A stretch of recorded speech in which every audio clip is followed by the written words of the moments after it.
Merci beaucoup. Effectivement, je suis travaillé parce que je sors d'un temps de jeûne et prière sur la montagne dans les Cévennes. Et j'ai vécu des moments de pleurs devant Dieu. En méditant, ce sur quoi je vais vous partager. Et je voudrais dire, ça faisait longtemps que je n'avais pas... Enfin, longtemps. Parce que moi, je suis un pleureur.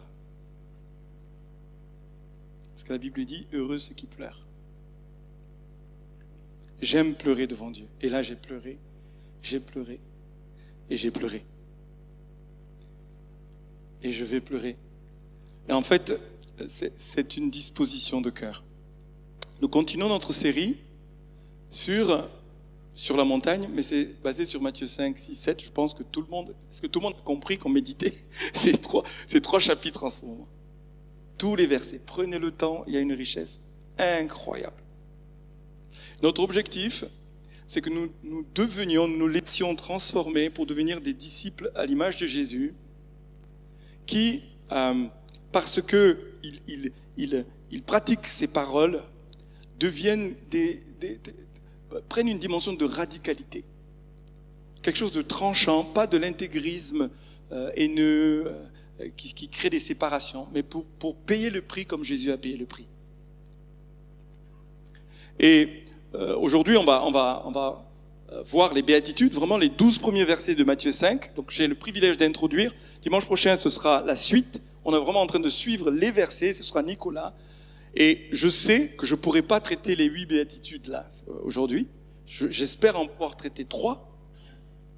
Parce que par la suite, je veux vraiment qu'on prenne le temps sur chacun de ces versets et on va trouver une formule, certainement sur Workplace ou ailleurs, ça c'est Romain qui va gérer, pour que chacun de ces versets, on prenne le temps, parce que si je traitais les 8 ici, parce que la semaine prochaine, c'est la suite et on veut, dans ce trimestre, vraiment parcourir ces 3 chapitres, eh bien, on n'y arriverait pas. Donc, je vais les enregistrer, vous allez pouvoir les écouter, on va les enregistrer en vidéo et après on prendra le temps pour échanger, pour que ça nous transforme, que ça nous bouleverse à l'intérieur, ça ne nous laisse pas comme nous sommes. Pourquoi ? Parce que si nous pratiquons ces 8 béatitudes, Jésus, après ces 12 versets, il dit, vous êtes le sel de la terre et la lumière du monde. Mais ceux qui sont sel de la terre et lumière du monde, c'est ceux qui vivent les 12 versets. Pour que nous soyons ces ambassadeurs, ces témoins, il faut que ces versets dont on est en train de parler là, les 12 premiers, les 8 béatitudes, soient pratiqués, nous bouleversent, nous traversent, que sa parole, son esprit, son œuvre en nous fasse de nous des pratiquants de la parole de Dieu. C'est ça qu'il dit quand il finit les béatitudes, il dit, écoutez, si vous pratiquez ce que je viens de vous enseigner, vous fondez votre vie sur le roc. Et ce qu'on entende se traduise dans quelque chose de suffisamment pratique, que nous pratiquions comme des disciples qui ont des bonnes habitudes, mais les bonnes habitudes du standard de Jésus-Christ. Et c'est de ça dont il s'agit. L'Ancien Testament, le dernier verset de l'Ancien Testament, nous parle de malédiction. Adam qui a péché a fait traverser tout l'Ancien Testament jusqu'à la promesse de la venue du Messie de malédiction. Ce texte nous dit, il ramènera le cœur des pères à leurs enfants et le cœur des enfants à leurs pères, de peur que je ne vienne frapper le pays d'interdit de malédiction. Et ce que Jésus, quand il ouvre la bouche, la première parole qu'on entend de lui, il parle de bénédiction. Les béatitudes, c'est bonheur, exactement. Parce que Jésus accorde de l'importance à notre bonheur. Le texte nous dit, voyant la foule, Jésus s'assoit comme un maître et il dispense son premier message et il dit béni ou heureux sur 8 béatitudes. Pourquoi ? Parce que le royaume de Dieu, c'est du bonheur, mais c'est certainement pas le bonheur tel qu'on le conçoit humainement, tel que le monde peut le décrire ou y aspirer. C'est un bonheur qui est tout autre, et on va le voir. Il prend le contre-pied, mais il parle de bonheur. Et le royaume, quand il vient nous remplir du bonheur d'en haut et du Père.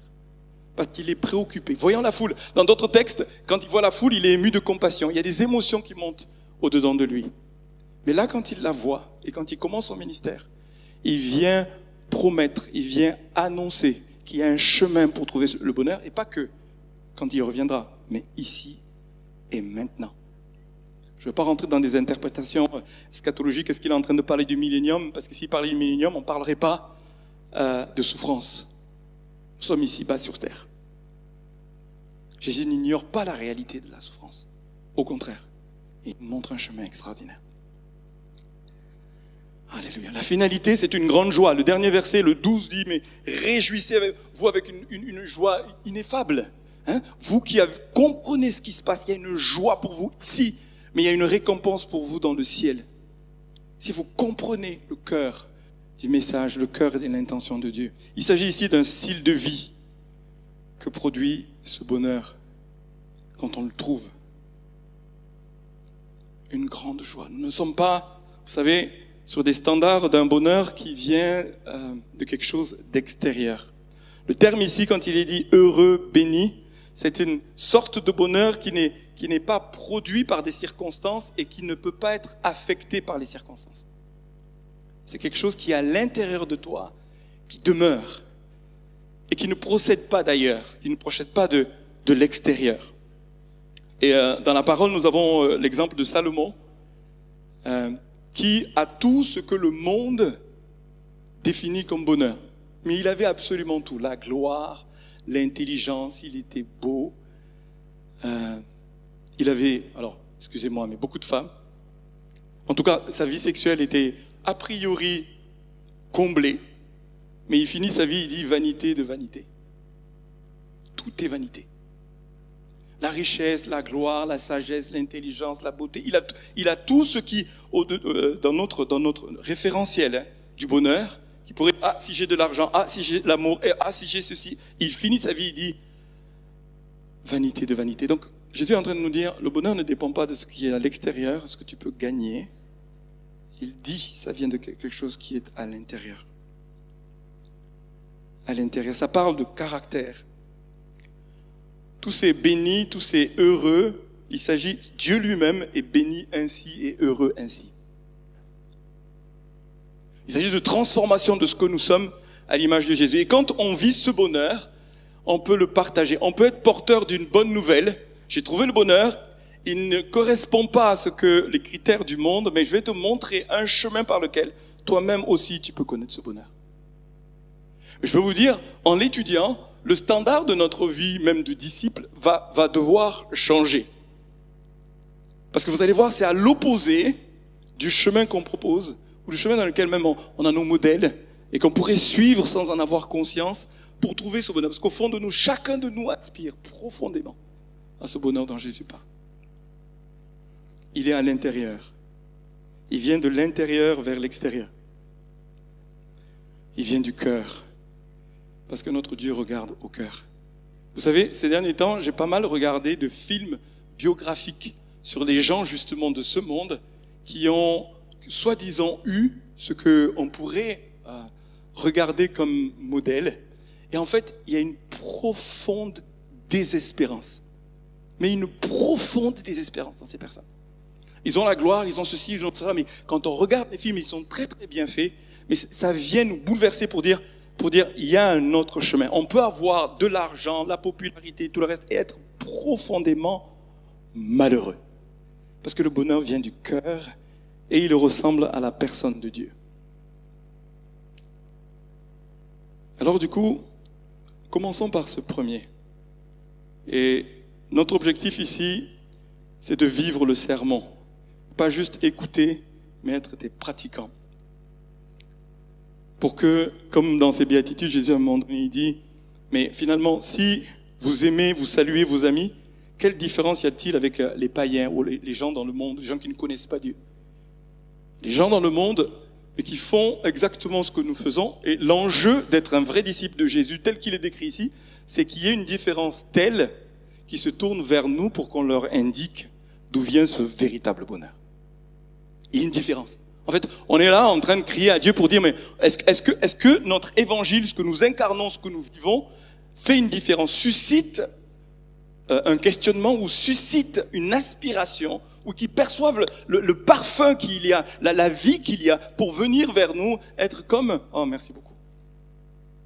Merci beaucoup.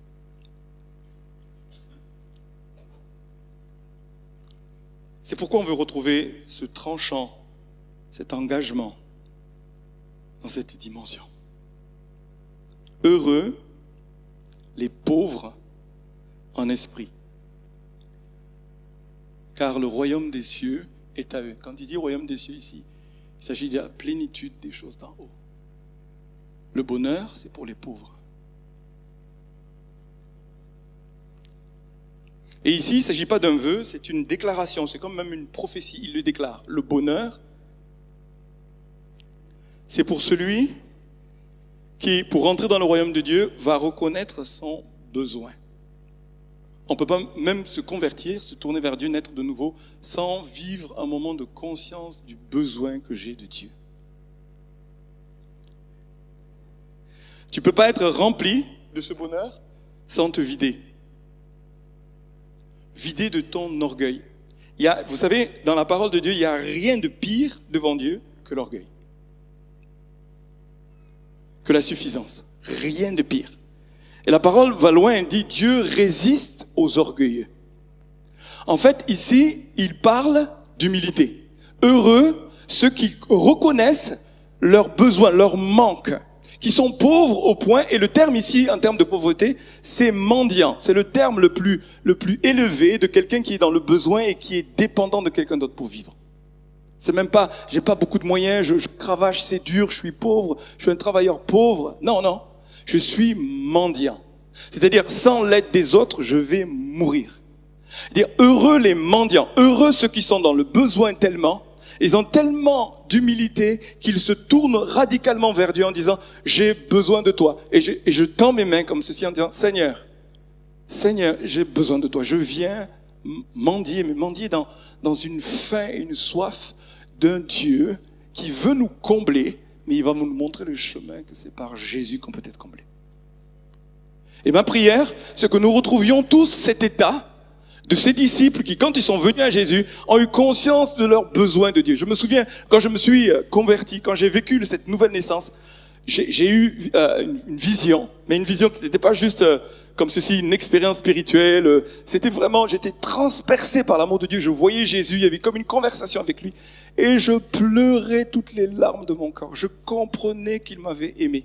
Et cette attitude d'humilité qui vient à Dieu, qui dit, je suis pauvre et j'ai besoin que ce soit toi qui m'enrichisse, ta présence, ton amour, ton œuvre. Viens, j'ai besoin de toi. Cette attitude, si elle est maintenue parmi les disciples devant Dieu, de ne pas être rempli de nous-mêmes, d'une suffisance, d'une position qui va produire en nous un manque de prière, un manque de jeûne, un manque de repentance, un manque de « j'ai besoin de toi ». J'ai besoin de toi. Je suis pauvre. Jésus disait à une église, mais tu sais pas que tu es pauvre, nu, malheureux. Pourquoi? Parce que tu te crois riche. C'est pourquoi celui qui est riche, et on ne parle pas ici de matériel, mais celui qui est suffisant, celui qui est rassasié, il ne peut pas rentrer dans le royaume. Il ne peut pas connaître le bonheur selon Jésus. Pour le connaître, il faut être contrit, un cœur brisé qui a faim et qui prend conscience. Je viens par la conscience du besoin que j'ai de toi. Que toutes nos réunions soient le rassemblement de mendiants. Que le ciel ouvert soit le rassemblement de mendiants qui ont faim et soif d'en haut, qui sont pauvres en eux-mêmes, qui disent, sans toi, on ne peut pas y arriver, on a besoin que tu remplisses quelque chose où je me vide de moi-même, je me vide de ma suffisance, je me vide de mon orgueil, je viens humblement devant toi. Je viens humblement en disant, j'ai besoin de toi. Jésus, dans Luc 18, nous présente celui qui vient affamé devant Dieu. Il s'agit d'un publicain. Et il vient devant Dieu et puis il reconnaît sa misère. Sois apaisé envers moi qui suis un pauvre. Il n'ose même pas lever les yeux. Et ici, je ne veux pas entretenir quelque chose de misérabilisme, tu vois, de quelque chose de la misère. Mais c'est la conscience que sans lui, je ne peux pas y arriver. Sans sa grâce et son pardon, je suis un pécheur. Je suis éloigné de lui. Mais le vrai bonheur va venir quand moi-même je vais me vider et me remplir de lui. Dans sa présence.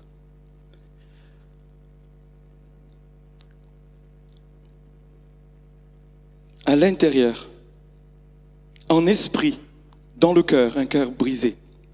Vous savez, quelqu'un qui est riche, il ne croit pas avoir besoin de Dieu. Mais ceux qui crient à Dieu pour le vrai bonheur, c'est quelqu'un qui est vraiment dans une attitude et une conviction de pauvreté. Et dans la Bible, comme ça, il y a quelqu'un, qui s'appelle Jacob, qui a vécu ça profondément. Jacob, il voulait être béni. C'est même un autre terme pour heureux. Il voulait être béni. Il a cherché Dieu par toutes ses forces. Il a même volé pour pouvoir avoir cette fameuse bénédiction. Cette bénédiction que Dieu seul est capable de donner. Il rencontre Dieu et il dit à l'ange, je fais l'histoire courte, c'est un moment de transformation profonde où son nom est changé. Il a toute sa vie, je ne sais pas combien de temps, une bonne trentaine d'années où il lutte pour avoir cette bénédiction. À un moment donné, Dieu se manifeste à lui, il lutte avec lui. Et puis il dit, je ne te laisserai aller que tu ne m'aies béni. Et Dieu vient le bénir et transformer les choses à l'intérieur. Et pour moi, je voudrais tellement nous suggérer dans ce temps qu'on cherche Dieu avec la même ardeur que Jacob pour être béni. Mais cette bénédiction l'a transformé. Il a rencontré Dieu, mais il n'a pas eu les choses extérieures. Son nom, son identité profonde a été transformée.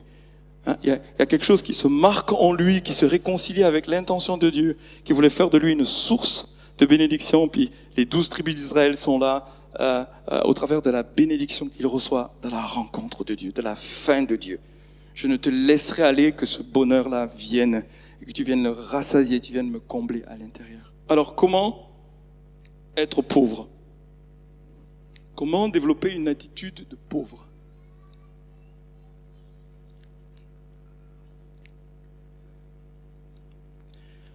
J'aimerais suggérer le jeûne et la prière. Pas le choix avec ça.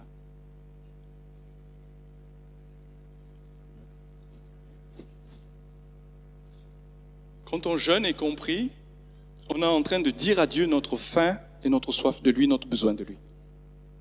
Quand on dit à Dieu, je me dépouille de moi-même dans ce temps, je veux me priver même de relations, je vais être seul, je vais te chercher, Jésus monter régulièrement sur la montagne pour dire son besoin de Dieu, pour prier, pour être à part, pour être seul, la solitude, ne pas manger, se priver des choses pour dire à Dieu notre faim. Et puis très souvent, quand on est dans le jeûne, en tout cas en ce qui me concerne, très souvent quand je suis dans le jeûne et la prière, il y a un moment où je crie à Dieu, je prends conscience de ma misère, de ma finitude, de mes limites et de mon besoin de lui. Et c'est toujours un cri qui va nous conduire vers la deuxième béatitude où on pleure. Par un désir très fort de lui, ça produit une contrition profonde. Mais le jeûne et la prière. Et puis, quelqu'un qui est pauvre, il comprend le besoin de Dieu de placer son plaisir en Dieu, de contempler sa grâce.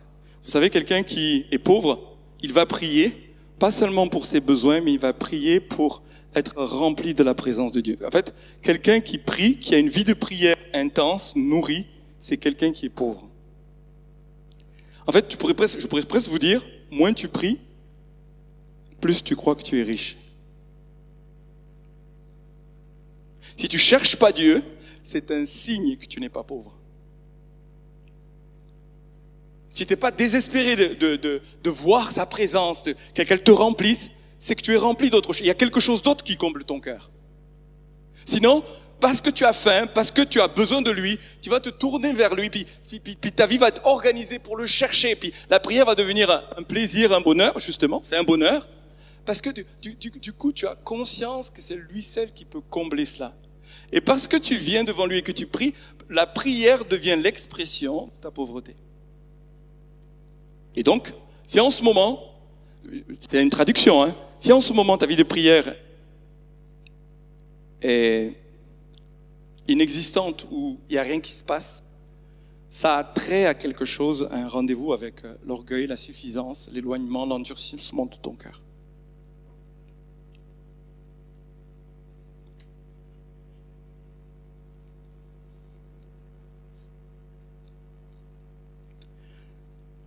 prendre conscience de la faiblesse et de nos limites, et venir devant Dieu. Ne pas se plaindre en nous-mêmes, mais se tourner en lui en disant, Seigneur, tellement besoin que tu nous remplisses. Et moi, je vous donne rendez-vous à ce ciel ouvert. Tous ceux qui sont pauvres et qui disent, on a besoin d'être enrichis par toi. Et pas juste dans une saison, pas juste dans un temps, mais toute notre vie. C'est un style de vie que de demeurer pauvre en esprit. Il ne s'agit pas de matériel ici. Il s'agit d'une attitude intérieure.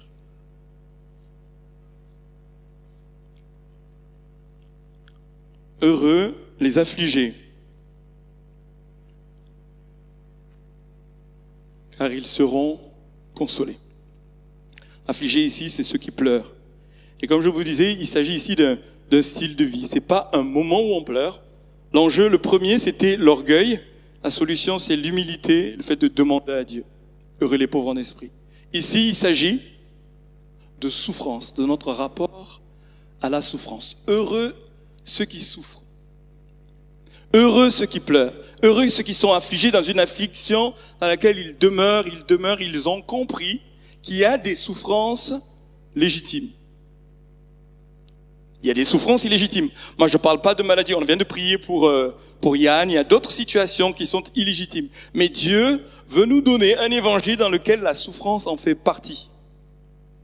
Il vient pas nous délivrer de toutes les souffrances. Parce qu'il dit, heureux ceux qui apprennent à souffrir en se tenant devant Dieu et en s'attendant à Dieu. C'est pas de la mortification. Mais c'est je gère toutes les situations d'épreuve où il y a de la douleur, il y a de la souffrance, mais en gardant mon cœur. En gardant mon cœur. L'école de la souffrance, vous savez, personne ne veut y aller, mais ceux qui en sortent ne sont pas les mêmes disciples.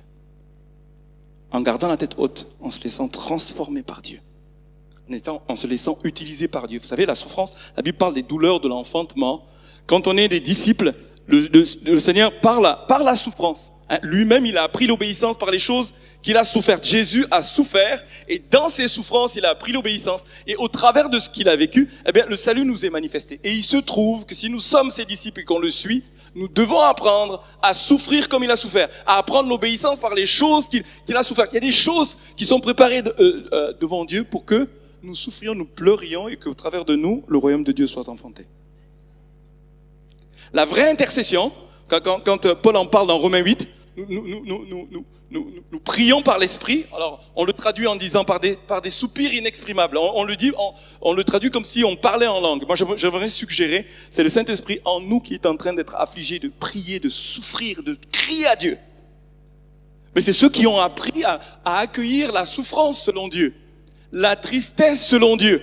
Cette tristesse-là vient en nous et l'Esprit de Dieu passe au travers de nous. Et il m'arrive souvent, et je veux vraiment le pratiquer, parce que ce temps de repentance m'a vraiment... Vous savez, ceux qui me connaissent vraiment dans l'intimité, puis quand on peut aller devant Dieu et que je crie à Dieu, je peux avoir des moments où je pleure. Vous savez que c'est des cris, c'est comme un cri de désespoir. Mais dans la foi que je veux que Dieu agisse. Dans les psaumes, David, c'est un grand pleureur devant Dieu. Et il est là, Seigneur, où es-tu? Qu'est-ce que tu fais? Et il dit même, mes larmes sont ma nourriture. J'ai faim et soif de Dieu, mes larmes, cette souffrance qui est relayée par quelque chose de l'œuvre de Dieu. Parce que le royaume de Dieu vient par un enfantement. Tout ce qui est une percée spirituelle vient par un enfantement. Et le Saint-Esprit veut saisir nos vies et utiliser nos entrailles pour pleurer et crier devant Dieu pour que son règne vienne. C'est pas seulement pour mes douleurs. Vous savez, c'est pas porté sur ma souffrance, mon bobo à moi. Non, c'est quelque chose du royaume. Nous sommes en train de soupirer comme avec la création pour que le règne de Dieu vienne, que le royaume de Dieu se manifeste. Et ça passe par des soupirs, des désirs. Et ceux qui du coup accueillent cela comprennent qu'au travers de ça, il y a une espérance. Dieu va venir nous consoler. Dieu va venir non seulement dans le temps présent, mais spirituellement, son royaume de consolation va venir par ceux qui s'attendent à lui et qui vraiment l'expriment avec leurs entrailles.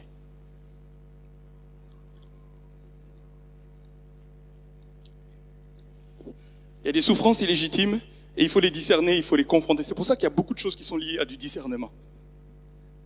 Il y a des choses où il faut résister, il y en a d'autres, il faut les accueillir. C'est très important. Le bonheur est dans les larmes. Ça, c'est le bonheur de Jésus. Les larmes sont libératrices, vous savez. Les larmes ne changent pas les circonstances, mais elles te changent toi. Et celui qui est changé à l'intérieur, les circonstances ne changent pas, mais il peut trouver le bonheur parce qu'il accueille cela. Vous savez, il l'accueille parce qu'il comprend que les larmes nettoient le cœur. Elles nettoient le cœur. Vous savez, j'ai entendu cette image, je trouve extraordinaire. L'homme est comme un tonneau de larmes, puis quand il retient quelque chose qui peut s'empoisonner à l'intérieur de lui dans ses émotions. Moi je dis, les hommes ou les femmes qui se croient forts ou fortes, en ne pleurant pas, ils n'ont pas compris quelque chose du royaume de Dieu. En relâchant quand la souffrance est là, en relâchant les pleurs, et en vivant plus qu'un moment d'émotion, mais d'esprit, où on pleure et on le fait devant Dieu. Il se trouve que Dieu recueille même nos larmes. Vous savez, il est concerné par nos larmes au point de les recueillir. La Bible lui dit, c'est recueilli dans des vases. Il est concerné, il est touché, il est bouleversé et il est proche d'un cœur brisé qui se tient devant Dieu, qui pleure, mais dans la foi, dans une vraie espérance et qui cherche Dieu au milieu de ce qu'il est en train de vivre. Pour lui, mais aussi pour les autres. Des disciples qui se mettent à pleurer pour les autres, vous imaginez ? Vous savez, les temps de réveil dont on parle, les gens sont repentants pour eux, mais ils se mettent à avoir un fardeau pour ceux qui se perdent. Ils se mettent à voir comme Jésus, quand il voit Jérusalem, il se met à pleurer. Jésus se met à pleurer. Il dit, oh Jérusalem, Jérusalem, combien de fois ai-je voulu te rassembler sous mes ailes, comme une poule veut rassembler ses enfants, mais vous ne l'avez pas voulu. Et il pleure. Ces pleurs-là, c'est un pleur de compassion. Et je prie tellement que notre Église devienne tellement mature dans l'esprit, dans la prière, pour accueillir ces pleurs par l'esprit et se tenir devant Dieu. On pleure jusqu'à ce que le ciel s'ouvre. Souviens-toi de ton alliance. Seigneur, on ne te lâchera pas, tu es fidèle. Toi-même, tu as traversé cela. Mais nous nous tenons devant toi pour voir ton royaume de Dieu, au travers de nos vies, la voir se manifester. Les pleurs font partie du système de santé émotionnelle. Et ça a besoin de sortir. C'est physique, c'est psychique, c'est spirituel.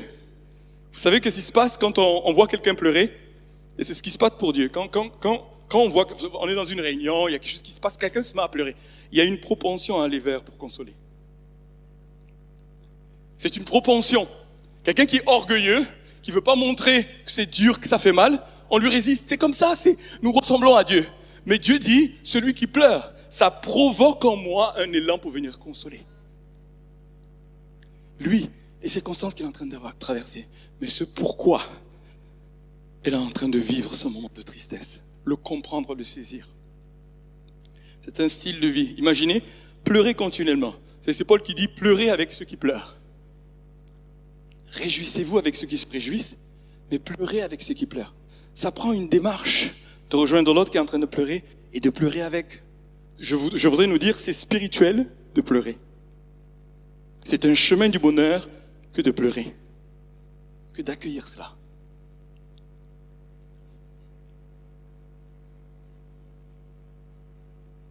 Paul dit de Timothée qu'il se souvient de ses larmes. Et il n'est pas en train de dire ici, non, sèche tes larmes. Il se souvient de ses larmes. Peut-être qu'il était découragé, Timothée, mais il s'en souvient. Jérémie était un grand pleureur devant Dieu. C'est tragique quand on lit les lamentations de Jérémie. Il pleure, et puis il pleure, et puis il pleure. Et on pourrait se dire, mais il y a quelque chose, il n'a pas compris quelque chose. Moi, je crois qu'il a compris le cœur de Dieu. Et il pleure, vous savez quoi? Pas pour lui, à cause des péchés du peuple d'Israël. Un grand intercesseur devant Dieu. C'est les pleurs, c'est pas des pleurs d'apitoiement, c'est les pleurs d'une grande déception. Vous savez, si Timothée était découragé, Jérémie était déçu, mais s'attendait à ce que l'alliance de Dieu puisse être, qu'il puisse le vivre, que le peuple de Dieu entre dans l'alliance. Il y a aussi des pleurs d'adoration, des pleurs d'amour, la femme pécheresse. Vous vous souvenez de cette scène? Jésus est chez Simon, un pharisien, et puis une femme pécheresse vient pleurer toutes les larmes de son corps d'adoration pour Jésus. C'est une scène qui est extraordinaire.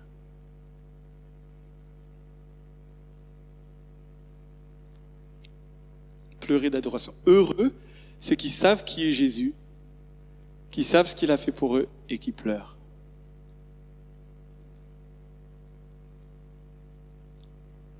Jésus dit, parce qu'il lui a été beaucoup pardonné, elle l'aime beaucoup. En fait, c'était des larmes d'amour. J'ai envie de nous dire, où sont nos larmes d'amour pour Jésus? Parce que si ces larmes-là sont devant lui et régulièrement, Pas juste le premier jour, le deuxième, mais je viens et je suis bouleversé, je pleure. Je parle pas ici de ceux qui ont une propension naturelle ou pas simplement à le faire. Nous sommes tous appelés à relâcher les larmes devant Dieu. Parce qu'il y a du bonheur. Il y a du bonheur à cela. Je crois que Dieu entend, Dieu exauce les prières qui vont jusque-là. Paul, il dit de l'église d'Éphèse, dans Acte 20, il dit, jour et nuit, dans les larmes, je vous ai prêché l'évangile. Imaginez, il est en train de leur donner ce qu'il y a de plus beau, mais dans les larmes, il est préoccupé par les disciples. Et il les aime tellement, il veut tellement leur bien, que c'est dans les larmes qu'il est en train de le faire. Et il n'a pas honte, Paul, le grand Paul qu'on connaît, de dire, je vous aime, je suis préoccupé. C'est comme une maman qui est préoccupée par ses enfants. Un papa qui est préoccupé, je veux votre bien. Et il relâche les larmes. Il le fait, et devant Dieu, et devant eux. Souvenez-vous de mes larmes.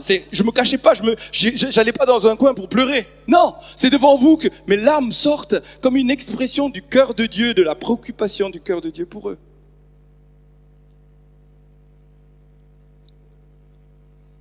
Nos émotions doivent être répandues devant Dieu. Jésus pleure son ami Lazare. Et Jésus est le premier des consolateurs. Et là, la promesse de ceux qui accueillent cela, c'est que Dieu consolera, pas seulement dans l'avenir, c'est le Dieu de toute consolation et il console aujourd'hui. Moi, je crois souvent qu'on veut être consolé d'une mauvaise manière. C'est pas la consolation, ah c'est pas grave, relève-toi, tiens bon, confesse la parole, tiens bon. Non.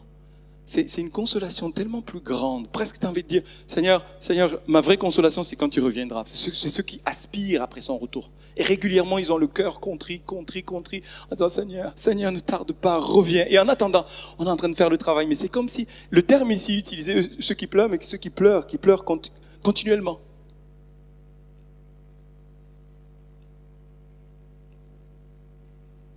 Qui soupirent, qui attendent, qui aspirent après son retour. Après sa vraie consolation. Parce un jour, il essuiera nos larmes de nos yeux. Il arrivera un jour où il n'y aura plus de pleurs, de douleur, ni de deuil. Ce jour, il vient. Mais en attendant, quand on perd un être cher, quand on vit des situations difficiles, quand on prie, on doit accueillir. Quand on fait l'œuvre de l'évangile, quand on prend soin des autres, on peut accueillir cela. On peut accueillir ces pleurs. Parce que quand on demeure dans ça, alors ça fait quoi? Pauvre en esprit, on a besoin de lui. Ça produit une contrition devant Dieu et on pleure. Et le pauvre, c'est un état, c'est de l'humilité. Ici, dans cette attitude de souffrance, d'accueil de cela, on est en train de dire à Dieu, on veut pas sortir de cet état et on veut demeurer ceux qui pleurent devant toi. Qui pleurent en face du péché. Notre propre péché, comme le péché qu'on voit par ailleurs. Et quand je vous parlais du discernement, tout à l'heure, la nécessité de discerner, c'est qu'il y a la tristesse selon Dieu, et puis il y a la tristesse selon le monde. Paul, il développe cela dans Corinthiens, je ne vais pas rentrer dans les détails, juste pour que chacun ici capte qu'à un moment donné, Paul reprend les Corinthiens, et puis il dit, oh là là, moi-même j'étais triste de devoir vous rendre triste, mais il fallait que je le fasse, et que ça produise en vous de la repentance. Et il dit, cette tristesse-là, on la regrette pas. C'est ça qui produit le vrai bonheur. La repentance. C'est-à-dire, en face de votre péché, je vous corrige. Cette correction produit de la tristesse, ça c'est sûr. Mais c'est une tristesse selon Dieu parce que l'objectif de cette tristesse, c'est de nous transformer. Qu'au travers de cela, on se réaligne avec lui. Que nos cœurs soient vraiment en phase avec lui. Et ainsi, on passe par un temps de tristesse. Et puis, il y a une joie qui vient, il y a une consolation qui vient parce qu'on se réconcilie avec Dieu. Mais il dit, il y a une tristesse selon le monde qui conduit à la mort. Et si on ne discerne pas des mauvaises tristesses, c'est compliqué dans nos vies. Des fois, on va se plaindre ou on va être dans une désespérance, ou on va être dans un apitoiement de soi. Il y a plusieurs scènes d'apitoiement. Judas a pleuré, il allait se pendre. C'était de l'apitoiement sur lui-même, c'était pas de la repentance. Pierre, après sa trahison, il a pleuré amèrement, mais cette tristesse était selon Dieu l'a transformé. Parce que du coup, il fallait qu'il pleure, il fallait qu'il souffre pour être rendu capable de servir Jésus. Sauf de lui-même, mais de son péché. De lui-même et de son péché. Quand on ne le fait pas, il y a de l'orgueil et ça nous conduit vers la mort. Quand on le fait, quand on accueille. Et on a beau avoir un jour, 10 ans, 15 ans, 20 ans de conversion. Si ton cœur ne pleure plus devant Dieu, n'accueille plus la tristesse selon Dieu. La tristesse selon Dieu. Imaginez.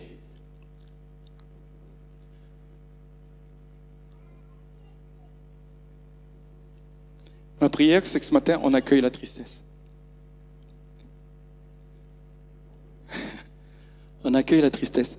C'est pas vous voyez, c'est un évangile un peu bizarre là que je suis en train de vous prêcher. C'est pas juste donne ta vie à Jésus, tu auras le bonheur et tout va bien, puis tu sais, il n'y aura plus aucun problème, et puis c'est la joie. Ce bonheur-là, c'est une promesse, c'est de la publicité mensongère. Et c'est pour ça que des fois, les gens, après, ils se convertissent, ils se disent, mais moi, on m'avait dit autre chose, normalement. Ce qu'on m'avait promis au départ, c'est pas ce que je suis en train de vivre. Parce que c'est bienvenu dans un monde qui est encore en souffrance. Le royaume est en train d'être enfanté. Le royaume, il vient, il est là, mais il n'est pas encore là. Et en attendant, il y a quelque chose du rendez-vous avec une saine relation à la souffrance et à la tristesse.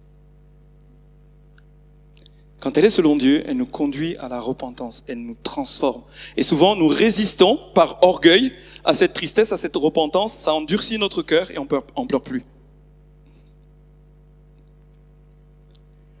Cette tristesse nous fait haïr le péché. Cette tristesse nous fait haïr la présomption. Cette tristesse nous fait haïr ce qui est un rire où Dieu n'est pas dedans. Une joie où Dieu n'est pas dedans. Parce que vous savez, Jacques, il est violent avec ceux qui ont de la joie, mais il dit, mais que votre joie se transforme en tristesse. Parce que quand on trouve cette tristesse, la vraie joie vient, mais elle nous laisse demeurer dans une attitude d'intercession, d'humilité, où on se tient devant Dieu, où on soupire après lui. Alléluia.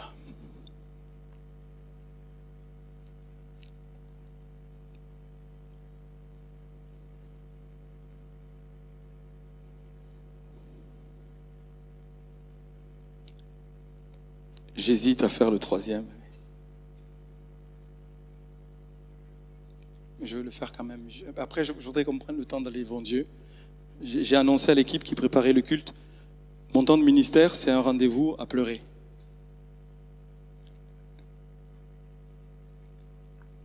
Mais je vais faire quand même le troisième. Heureux les débonnaires. Heureux les doux. Vous savez, celui qui est mendiant a conscience de ses manques et de son besoin à Dieu et qui demeure. Celui qui pleure avec cette tristesse selon Dieu, ou en tout cas avec cette conscience de cette souffrance, une attitude qui vraiment traverse avec espérance, mais en attente de Dieu, devient doux. La douceur ici, c'est pas une faiblesse. C'est finalement tout au-dedans de moi qui est mis sous contrôle pour servir Dieu. La douceur n'est pas une faiblesse. Le royaume de Dieu est pour les doux. Et on va voir, Jésus lui-même se définit comme doux. Il y a peu de caractères comme ça qu'il a dit de lui-même. Il dit, mais je suis doux et humble de cœur. Les deux qualités dont on vient de parler. Je suis doux, je suis humble de cœur. C'est quelque chose qui est rendu sous contrôle dans notre caractère rendu sous contrôle pour servir Dieu. Comme un animal fougueux, un cheval fougueux qui est dompté pour que le maître chevauche sur lui. Il est ramené à une douceur parce qu'il y a un contrôle de notre caractère impétueux et puis du coup notre caractère est ramené à un niveau de douceur pour que du coup le Seigneur puisse s'en servir. Ça va devenir comme un reflet et de son cœur, mais un reflet du royaume de Dieu. Quelque chose qui, par nos vies, sont ramenés à la douceur. Dieu choisit les choses faibles de ce monde, mais pour manifester sa gloire. C'est-à-dire que nous tenons ce trésor dans un vase qui, lui, il est brisé, mais le grand trésor se manifeste, et c'est là la gloire qui lui est donnée. Une puissance, un caractère sous contrôle.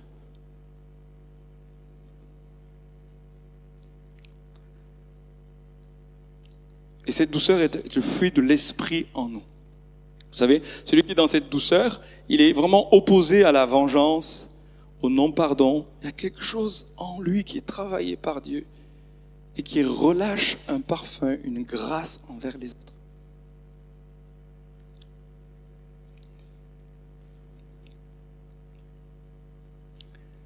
J'aimerais citer l'exemple d'Abraham, qui, vous savez, à un moment donné, il part, quand Dieu lui parle dans Genèse 12, il s'en va. Et puis son neveu Lot l'accompagne, puis à un moment donné, ils ont des disputes entre les serviteurs. Et il a une attitude de douceur. Ici, dans ce sens où il lui dit, écoute, je veux pas qu'il y ait d'embrouille entre nous. Si tu choisis d'aller à droite, moi je vais à gauche. Si tu choisis d'aller à gauche, moi je vais aller à droite. Il y a un relâchement qui fait que, en fait, il n'est pas là pour défendre son propre intérêt. Il relâche son neveu pour la paix, avec une attitude qui dit, le Seigneur va pourvoir pour ma propre vie. Tu choisis à droite, je veux le bien pour toi, mais de toute manière, quel que soit le chemin que je vais avoir, le Seigneur manifestera sa grâce pour moi. Je me défends pas moi-même. Je sais m'humilier, je sais relâcher pour que la grâce de Dieu se manifeste. Et puis, beaucoup de scènes bibliques comme ça, je vais citer David. David, à un moment donné, il veut pas avoir la royauté pour lui-même. Dieu le oint roi, mais il a une attitude de pas prendre par lui-même. En fait, il y a quelque chose qui renonce à soi pour quelque chose du royaume de Dieu. Et le Seigneur lui sert Saül et le tente pour dire, est-ce que tu vas prendre par toi-même et devenir roi, lui couper la tête, parce qu'il est en train de te persécuter, tout ce qu'il fait est motivé par le mal, la jalousie, l'insécurité, tout ce que tu veux. Et il dit, c'est le Seigneur lui-même qui me le donnera. Et il renonce à ça lui-même, parce qu'il y a une douceur. Son caractère est amené à dire, non pas moi, non pas ma volonté, mais la tienne. En fait, en ce moment, dans ma propre vie, je suis vraiment testé sur cela. Non pas moi, non pas ce que je veux, mais ce que tu veux. Je peux vous dire, ça fait mal. Mais au moment où, comme Christ, on dit, non pas ma volonté, dans des situations très concrètes de notre vie, mais la tienne. J'ai vécu un moment dans ce jeûne de ce que j'appelle de lâcher prise sur la volonté de Dieu dans ma vie. Je peux vous dire, je luttais parce que j'avais une pensée, j'avais un projet, j'avais vraiment mon plan. Et le Seigneur me dit, c'est pas mon plan, relâche. Et c'était dur pour moi. Je me suis relevé, j'ai relâché. Je crois que quand on vit cette douceur, il y a la marque du royaume de Dieu qui se manifeste. Pour David ici, il l'a pas pris par lui-même, mais la douceur de Christ s'est manifestée ici. Moïse est appelé l'homme le plus doux de la terre, ou l'homme le plus humble. Curieusement, ces deux termes sont proches. Quand tu es humble de cœur, il y a de la douceur. Quand tu relâches en Dieu, il y a de la douceur. Il y a un fruit. Il y a un fruit particulier. Et ce matin, je voudrais nous engager à venir à Jésus. Et je vais lire ce texte de Matthieu 12 avant de se tourner vers lui. Et on peut être fatigué ce matin. Je crois que quand on est croyant et puis que ça fait longtemps qu'on n'a pas vécu des moments où on va devant Dieu comme ça, on peut vivre des moments de fatigue, on ploie sous des jougs, sous des fardeaux qui sont illégitimes. Jésus dit, venez à moi, vous tous qui êtes fatigués et chargés, je vous donnerai du repos. Et il donne du repos à celui qui vient, et puis à un moment donné, on peut trouver quelque chose de particulier quand il dit « Recevez mes instructions, parce que je suis doux et humble de cœur. » Ce matin, de ce qu'il est en train de nous dire, il y a des instructions d'attitude intérieure, il y a des rendez-vous à vivre personnels.